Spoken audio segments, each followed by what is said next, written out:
Actuellement, tous les pays du monde sont en train de travailler pour un abandon total de l'argent liquide, au profit de l'argent numérique.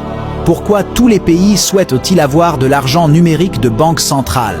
Certains diront que c'est pour un contexte politique ou de progrès, ou encore pour un monde multipolaire afin de faciliter les échanges entre pays ou entre nations, c'est-à-dire un monde contrôlé par plusieurs puissances. Les complotistes qui ne sont pas loin de la réalité placent cette vérité dans un contexte politique, disant que c'est pour la fin de la démocratie et l'assujettissement des peuples au profit des multinationales.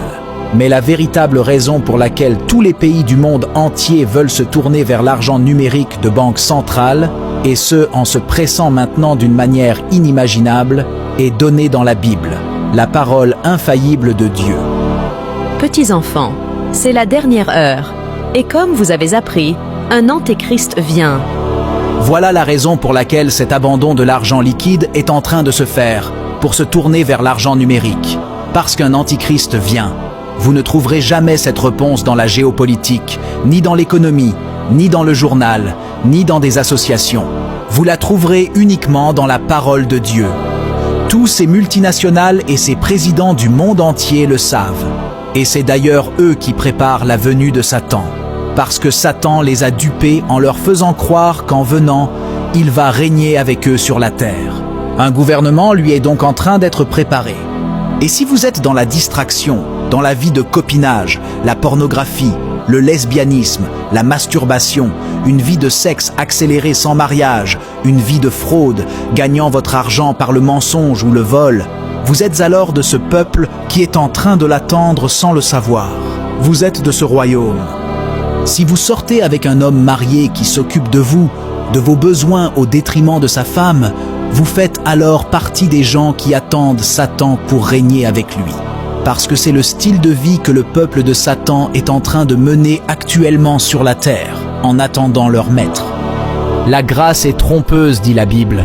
Vous n'arrivez plus à lire la Bible. Dès que vous commencez à la lire, vous somnolez. Par contre, sur les réseaux sociaux, vous pouvez suivre toutes sortes de bêtises sans jamais se fatiguer pendant des heures. Si c'est ce que vous vivez actuellement, alors vous êtes parmi ce peuple qui attend Satan. Des médisants et des critiqueurs.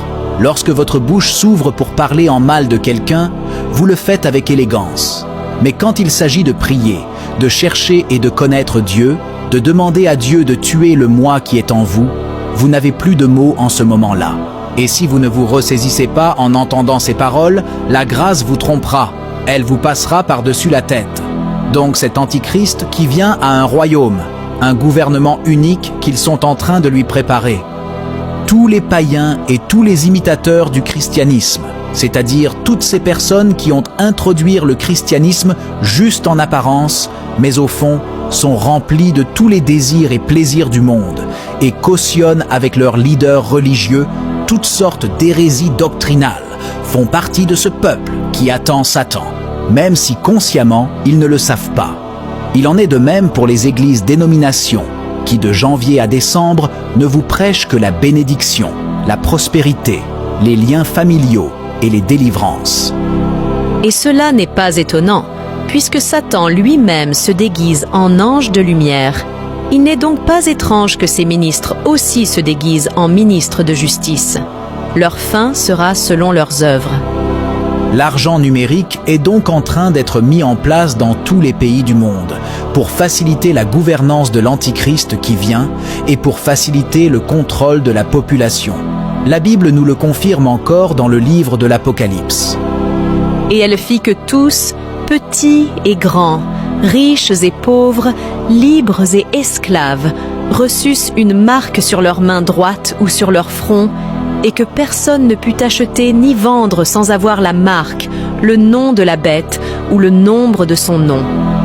Personne ne peut acheter ni vendre. Si la monnaie n'est plus liquide ou en papier, alors ils ont la capacité de faire que personne ne puisse acheter ni vendre. Voilà pourquoi, chers frères et sœurs, nous sommes au dernier virage. Nous jouons les dernières minutes de l'histoire du monde. Et au lieu de nous réveiller, nous nous endormons encore de plus belle.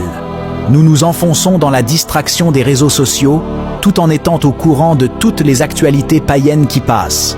si bien que notre âme devienne tellement empoissée qu'on a du mal à passer du temps en prière et à méditer la parole de Dieu. Romains 10, verset 17, nous dit que la foi vient de ce qu'on entend. À force d'entendre des choses sales, la chair prend le dessus sur l'âme et l'esprit. Et nous voyons vraiment que tous ceux qui sont dans ces choses ne se consacrent plus. Abonnez-vous et laissez en commentaire partie 7 pour être notifié de la suite.